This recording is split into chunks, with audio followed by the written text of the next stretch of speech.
Okay, so first and foremost, here's my Smith & Wesson M&P series. This is a 1.0. Mine pretty much doesn't look like any other normal ones. I coated mine this really dark leathery brown, and mine's a first generation. So it is a 12+1. Okay. Make sure this is clear.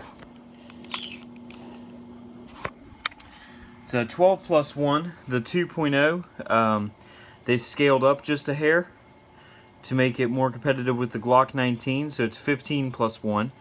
Whereas this is direct competitor to the Glock 26, which is their double stack subcompact versus being a compact. And I have the clip draw striker plate replaced, and I have different sights.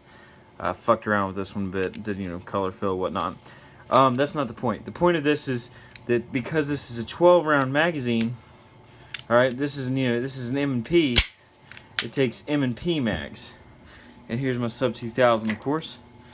So it takes 17 rounders for the M&P series. So obviously, no problem here, right? Well, the issue is that the inverse is not the same. Though these are the same types of magazines, this isn't long enough to reach the magazine release. So you can't use the compact mags. You can't use the 15 rounders either. You have to use the 17 rounders or the 34 round Pro Mag magazines. So I can run the 17 rounder in my compact, but I can't run the 12 rounder in the sub 2000. That's the big difference. God, it's hard to do this while you're looking through a camera screen.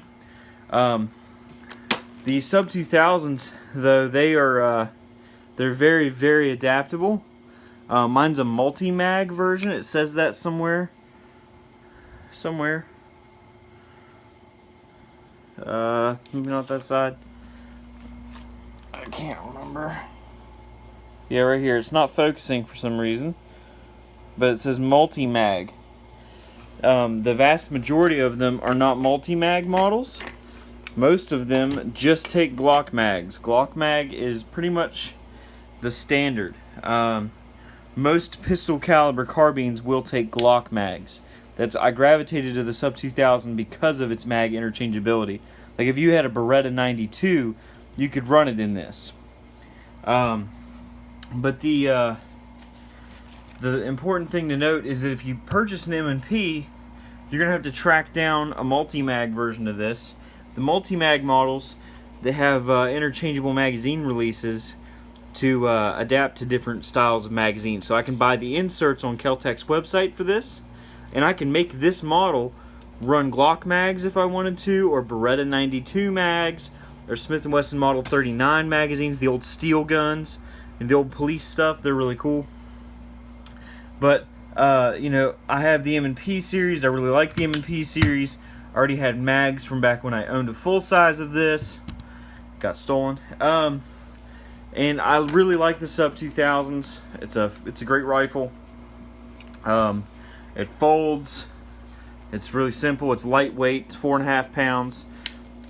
And whether or not you go M&P, I do recommend you go sub 2000. These are fantastic rifles. 9mm, and it's not a pistol brace. This is a real stock.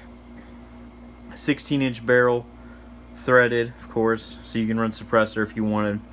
I have a light on mine. It's actually a light off my shotgun. But you can go Glock and still have a companion carbine. I don't want you to think that you can't. But here's where the M&P matters more to me, okay? And that is the fact that, one, it's made in America. One second. And two, that despite both being billed as polymer framed guns, they're not the same. They're not the same gun, okay? Glock uses Zytel, a glass-filled polymer, for the frame. So does Smith & Wesson. But if you look, the Smith & Wesson here has a stainless steel skeleton running through the polymer. It's actually hard to see in the dark. So this has got stainless steel running throughout the grips. And rather than on the Glock, you have plastic slide rails that the slide runs off of. You see here, the Smith & Wesson slide rails are stainless steel. You have more durability. And on the 2.0, they actually extended the slide rails out to the full length of the frame. So you have added strength in the 2.0s. And they refined the trigger and the drop safety. But there's absolutely nothing wrong with the 1.0s either. And it's just, you're paying less money for an American-made version of a Glock, but with the added benefit of stainless steel all throughout. So that's my piece about the M&Ps. Also, in my opinion, you get better steel mags with the M&P series. Just my take personally. There's nothing wrong with Glock. I've owned Glocks, but there's just nothing special. I prefer the M&P by a lot. So just something to keep in mind, man. If you have any questions, let me know.